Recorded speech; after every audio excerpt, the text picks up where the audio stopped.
enough time, we will interrogate that. And because the points that has also been raised in the past is, if there are sponsors of these terrorist attacks, why don't you go after the sponsors and then put the perpetrators out of commission?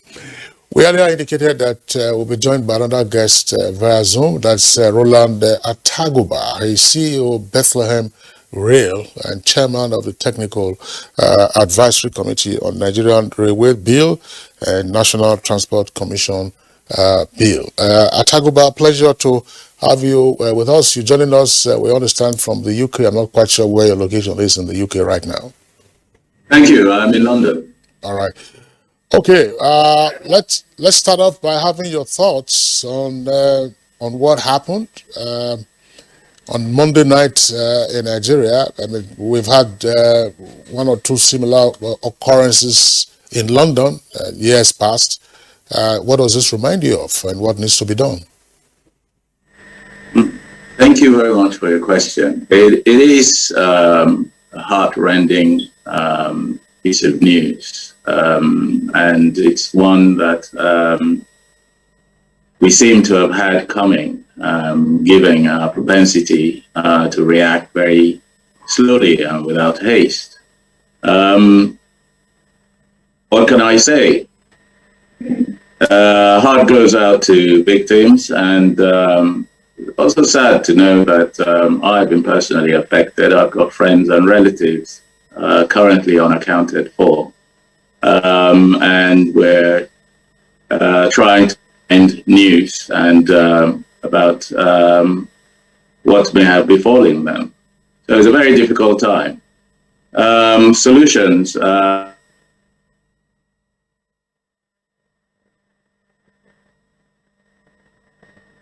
We seem to us, who are aiding and abetting all these, security challenges that we are talking about, especially with respect to banditry and even terrorism.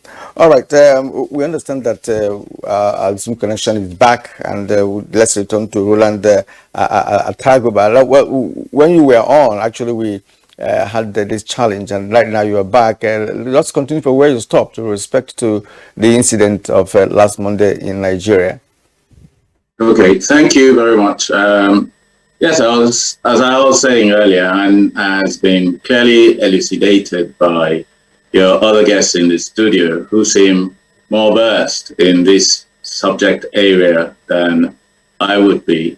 I think the issues are more of security than they are railway or technical railway.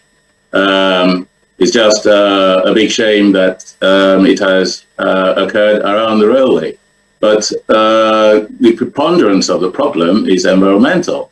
We have a huge security challenge in Nigeria. And I think the experts have really touched on a lot of the areas that need to be addressed. So it's really a matter in the hands of the security services or the people concerned with security. Yes, within the railway, there have been some technology-driven solutions proposed, and I believe that the President has now, as we hear, given some direction for the swift implementation of some early warning systems, some technology solutions for surveillance, and so on and so forth. But again, it begs further questions. These solutions are themselves not foolproof. They help us certainly to provide early warning for human intervention. But there are these issues of complicity, as one of the guests just raised. What if there are these complicities, internal complicities? Same way we talked earlier about, I heard earlier about infrastructure challenges and how some of these facilities may not be exactly secure and could be tampered with. So I will defer in terms of solutions to the security experts. They certainly know more about this area and the terrain, but something urgently needs to be done. There's no game saying that. We can't continue the way we've been going on.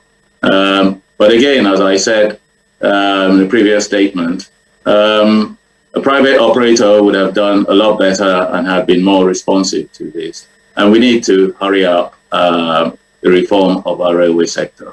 Can't say more than that. Right. Thank you very much, Roland Chaguba, for being part of our conversation this morning. You joined us via Zoom from the United Kingdom. Once again, Ataguba, CEO, Bethlehem Rail, chair of the Technical Advisory Committee on Nigerian Railway Bill and the National Transport Commission Bill. Roland, we appreciate you being our guest this morning. My pleasure. All right, now back to the studio to get the closing thoughts of Dr. Kabir Adamu. Well, I want to link up some issues very quickly. I know that you can take up the issues and then give us your opinion. The purchase of the Super Tucano jets was indicated as a likely game changer. And we have seen since the commissioning of those jets, we have read reports and accounts of the strafing of terrorist locations, particularly in the Northwest. But the terrorists appear to be proliferating in different locations. The question then arises, what is populating the ranks of the terrorists?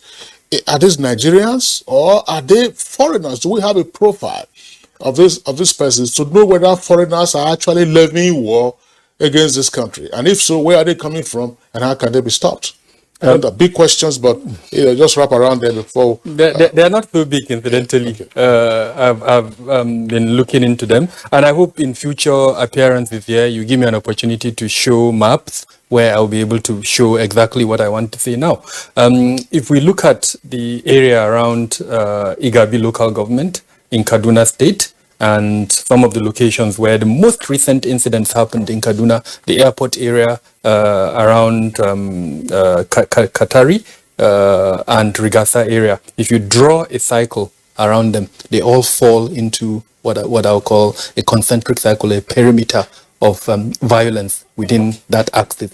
Now, there is a forest in that part that would lead you on the one hand all the way to Niger State, and on the other hand, all the way to Niger Republic through Sokoto and Kebbi State.